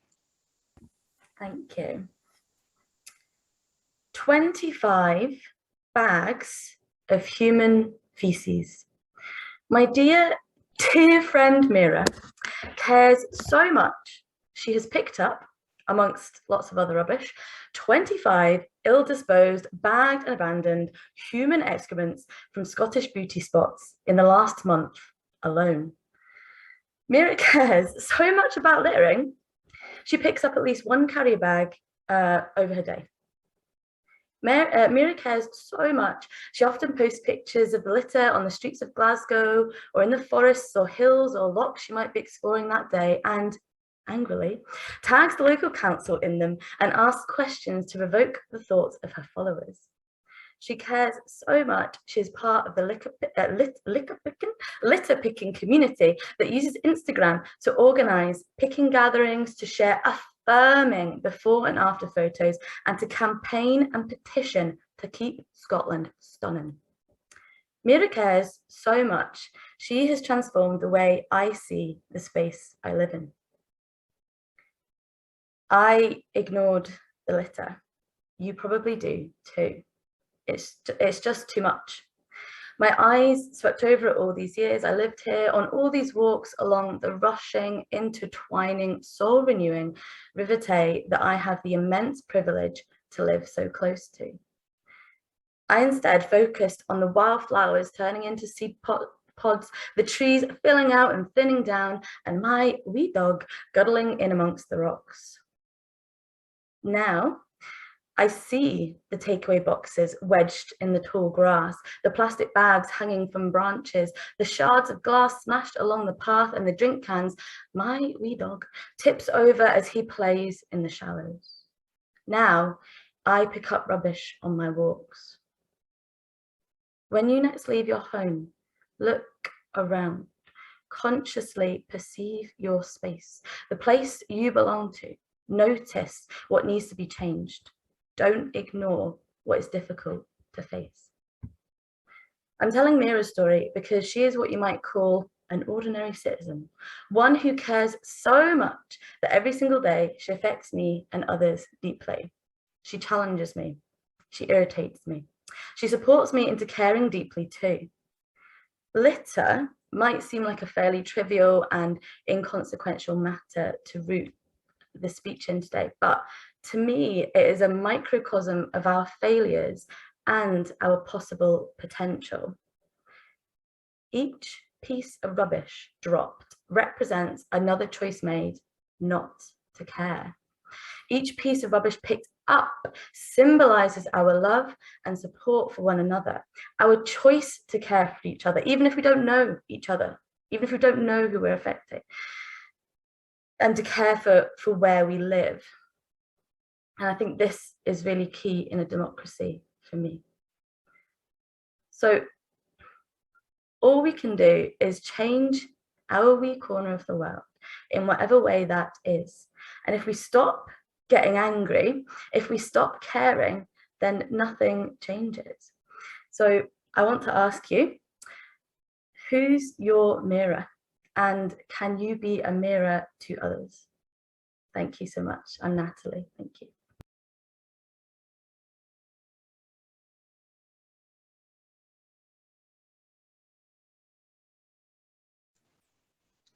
Thank you so much for that, Natalie. That was some memorable beginning. That beginning that introduction will stay with me for a long time and bring a smile to my face every time. And now, to close our speeches for the day before we have the reaction from our esteemed panel is Billy. Hi everyone. So, sorry, I'm getting my Word document up.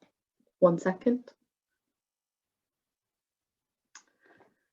The great equalizer, the new normal. We must not cower. All of the above are phrases which we have become accustomed to over the past year and a half. For some, Freedom Day will be Freedom Day. The re-ability to dance the night away, hug friends, sit in their favourite coffee shop. There's a section of society who are still unequalled in The Great Equalizer. There's still a group of people who feel the new normal isn't new or good enough. There are people who do not cower, but shout to be heard and involved, included. All over the world, governments overwhelmingly failed to protect disabled people's rights during the pandemic, a failure which was preventable, a failure in a long line of other failures. Solutions have been presented, strategies configured, and policies written up. Such solutions seem so half-hearted when disabled people are saying time and time again that they are living in fear. Stark is the little attention, the feigning interest paid to the lived experience, to the people on the ground testing these solutions and working out the kinks. A community hit the hardest, death and illness on top of death and illness, but there is light. Peeping its way through the sprungs of wheelchairs, coloured lens glasses and communication devices, tools that able us in a disabling world, allowing us to speak up, be visible, raise awareness, shout out for our experiences to matter in this ever-contesting, polarising world. The most powerful tool of all, time to listen and be listened to. For there should be nothing about us without us. We have the power to change solutions, strategies, and policies that have failed us. We have the rights to make this change. But first, we must be heard. Thank you.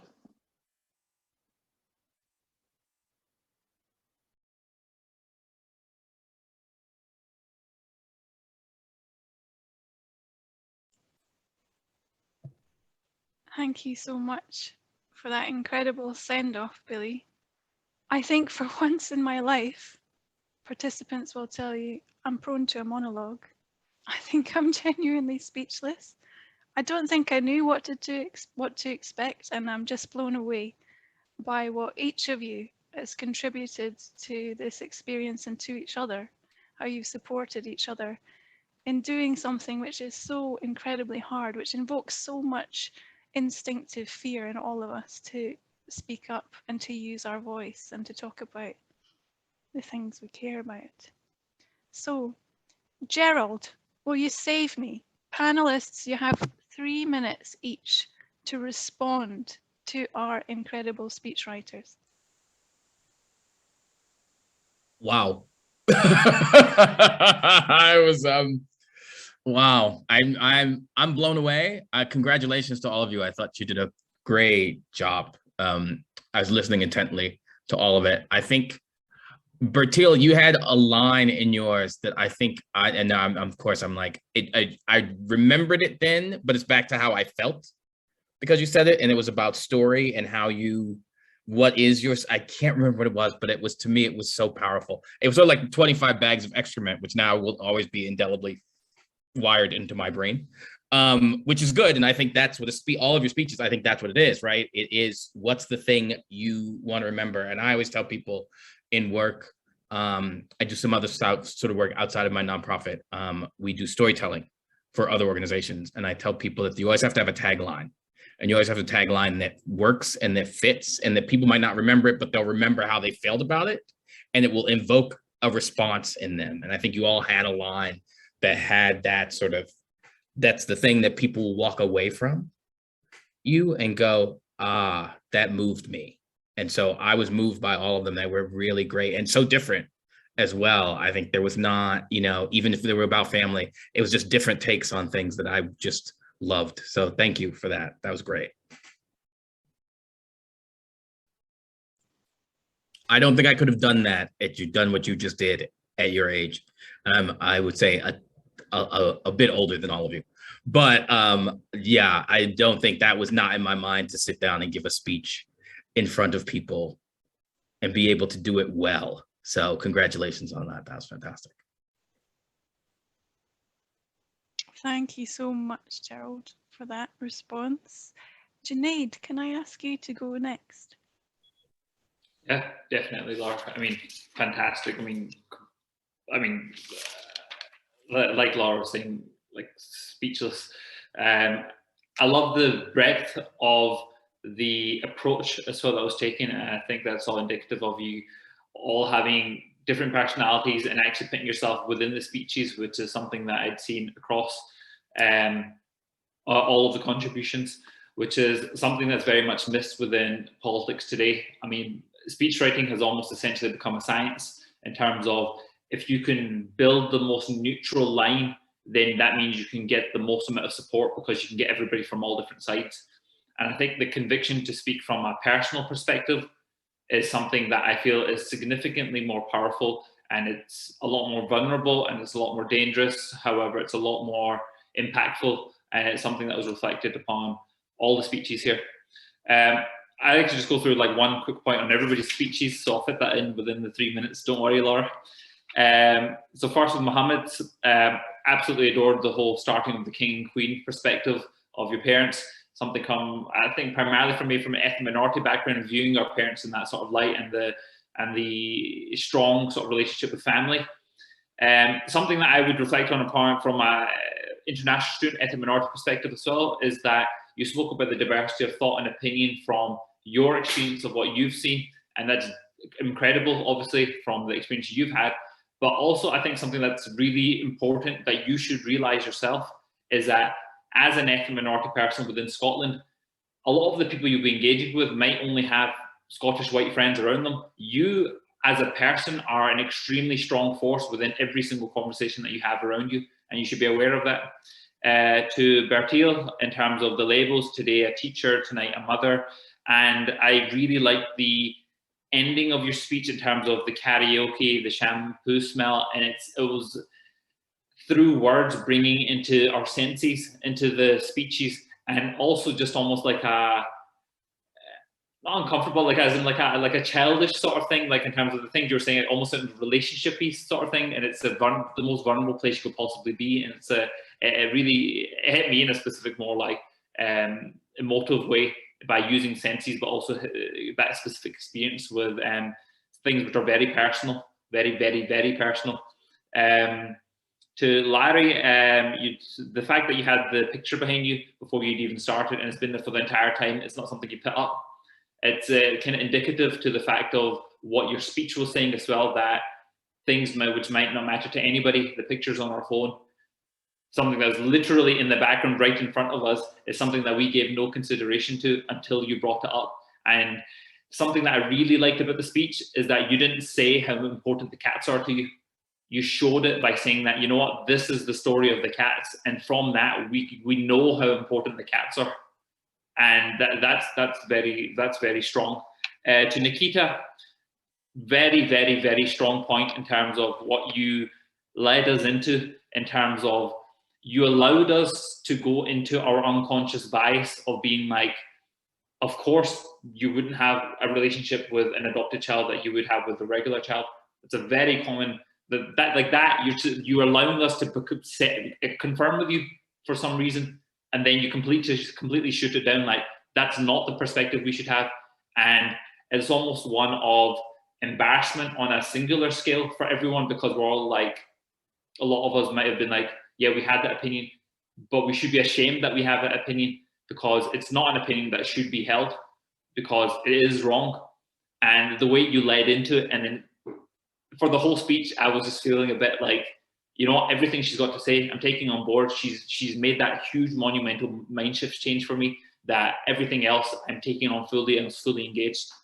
To Ewan, the political inclusion aspect, obviously big fan of that. But I like the fact of how you went from person to nation to global and back to person within your speech. And it shows the interconnectivity of obviously the political spectrum and how we actually should be connected. It's not just things that are happening up here that don't affect the person on the street. And the fact of speaking about yourself, about being unsure on a discussion that everybody's very sure about, puts you in that sort of vulnerable place, and a vulnerable place on a global scale through your speech. And I think that a lot of people can relate to that. And I think by showing that, you know, a lot of people felt that. To Alice, you had one of the best lines within it, and I think an important lesson everybody can take from this this ending of the speech writing school. absolutely adored everything that was in your speech in terms of speaking about what I felt were a lot of the negative aspects of family. So family being a positive aspect, but speaking on the negative things. But everybody knows that family is positive, so it remains as a positive focus point. But then you're speaking about the things that are also connected to this positive force. And the bit that really like encompasses this for me is when you said about the Peaky Blinders, about their difficulties in life, they always have each other's back. And the importance of language here, of you describing large-scale organized crime as as minor difficulties within a family context, shows the importance of how pure and positive family is, that no matter how negative you were speaking about something, it's almost of that line of everybody, even the devil loves their child. You know, it was almost that point. That was very powerful for me, that is how strong language can be, that something as positive as family can still be involved in that negative aspect. So I really enjoyed that line. To Natalie, obviously the shock opening of the speech, but above and beyond that, I like the development of your speech as well. You were speaking about things like how you can now see things such as like that you couldn't see before, and it was almost like, you know, the aspect of the unconscious to conscious thinking of a human being, and you led us on that approach by showing you how much of our pressure of mira, like it's not an easy process, it's something that's compounded on top of you. And the repetition of it was very, very powerful. And the representation of positive choice as well, when you said about picking up a piece of litter, that was, I've never heard anything within sort of environmental work being described so clearly to me. I mean, if anything, I'll probably steal it at some point, and I'll credit it to you. Don't worry, I'll say Natalie from the Scottish Speechwriting School every single time I say that. 100% I will. And Billy-Anna, at the end, I think yours was something that's quite close to my own heart in terms of a lot of the work I do is to do with equalities and inclusion work. And I like the whole aspect of the common assumptions not being common, and that really fits into the sort of ending of what I'd like to say about all of the contributions here, is that everybody has their own specific perspective on life. Everybody has their own experiences. Everybody has their own views, opinions. We're all individuals here, as Gerald said within his sort of opening remarks at the start of this 2-hour session, and what Rob has been saying in terms of there are things which aren't open and accessible to us, like Shakespeare, that these common assumptions aren't that common. Things that we assume to be common are not common, and we should understand that our viewpoint is our viewpoint. We should be able to share that. However, we should also have the ability to understand and listen to others and make sure that equality and inclusion work is actually equal and inclusive. So I thought I could do that in 3 minutes, and I realized, you know what, is this not going to happen, Laura? But I'm hopeful that my contributions were good, and I was blown away by everything you guys did today. So round of applause to you guys all again. Hopefully everybody will stay all in touch. LinkedIn, need to see where you go in life, 100%. I was about to say, Junaid, expert politician. I will speak for 3 minutes, but actually I will hold the stage as long as I want. And your remarks were beautiful, thoughtful, so generous to touch on everyone. I think I very greatly appreciate that, and the whole panel. And also there's a bit of a lesson in there. So if I was advising a CEO or somebody, they're about to go on a broadcast, hold the floor as long as you can, guys. I know you only had 4 minutes today, but until somebody cuts your mic off, you know, use the floor. When you have it, it's yours. Other people can interrupt if they really need to. Thank you, Junaid, and thank you, Gerald.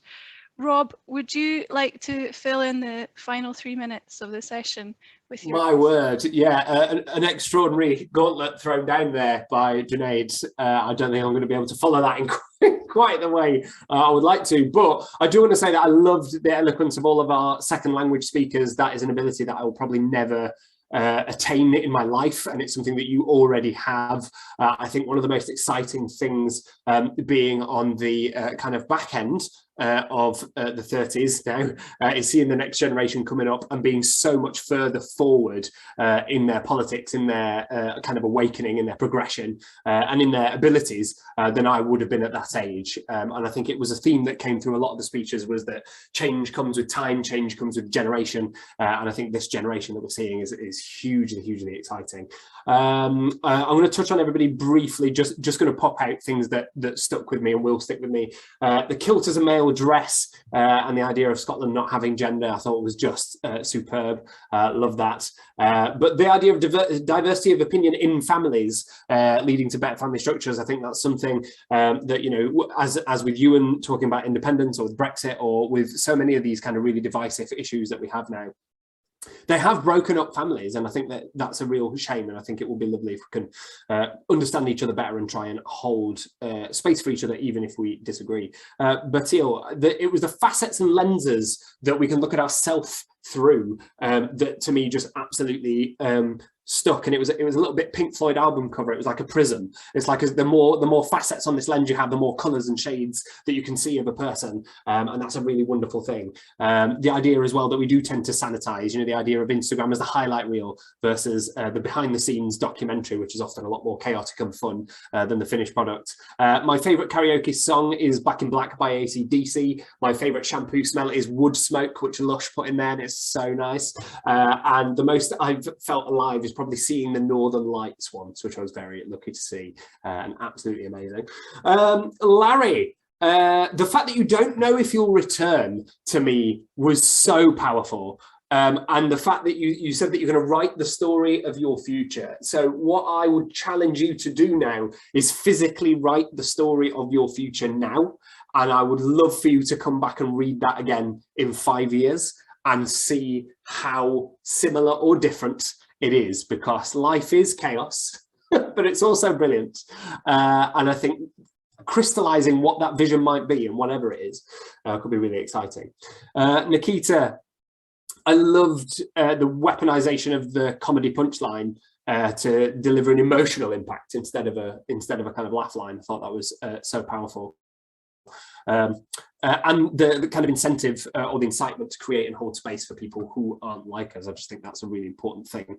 I thought you delivered that point really wonderfully. Ewan, loved it. Big ups to Kenmure Street. It's just winning all the way. But I think the most powerful sentiment that I got from yours that resonated with me most powerfully was the idea of transmitting other people's voices through our votes, and the idea of us voting with Gerald's we, right, in mind rather than I. And I think that could have a real transformative power if that's something that we could utilize effectively. Alex, family, Shelby's, absolutely. I think for me, what struck me from yours was the idea of time being able to heal us all, but also that it can help us understand our families more. And I think until we've been in the position of parent, which I'm brand new to, we will inevitably see our parents differently once we're standing on that side of that line. And I think really all that says is just the experience, right? Live life and find as much richness of experience as you can. And that will help you empathize with all people, not just necessarily with family members. Natalie, I just loved it, mate. I just want to go out and pick up a bag of litter now. There's a company called Calamity Kayaking that go up and down the Clyde picking up bags of rubbish, and they do a similar job, and it's so inspiring to see. I think, again, just that idea that someone's changed the lens that you see life through, but also that you shared your emotional journey of that transformation, which included annoyance and frustration. That was real. It was human. We've all been there. We've all changed our minds in response to a thought that when it first hit us, we're like, oh, fuck that, no, that's nonsense. And then it just sticks and it creeps and gradually, right? So I just thought allowing people to see that the path has some thorns on it was a really wonderful addition.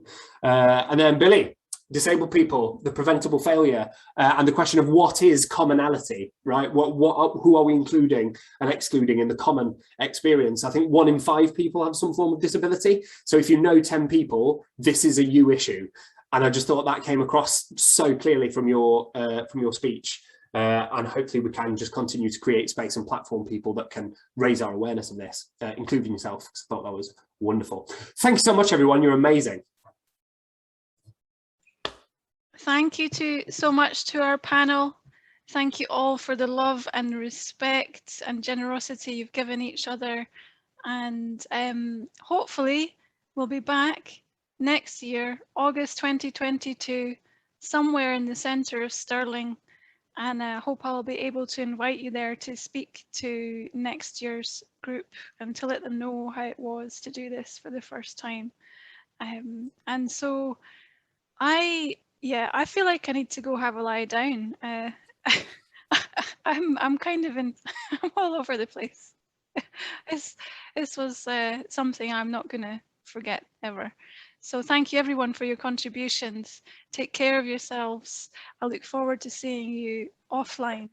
And speechwriters, you're invited to a closing circle in 15 minutes if you can make it. And to everyone else, have a lovely day. Laura, I should just butt in there. I mean, also, I don't think you're giving yourself any credit here whatsoever. I do think what does need to be said that everyone on this call, nobody here nobody would have met each other. I don't know anyone on this call. I've never physically met anyone here. And you're the one that's made this happen. And you're the example to us all here that what can be done through a positive mindset and following your passion. So thank you so much for having brought us all here together. And you yourself do need a round of applause as well.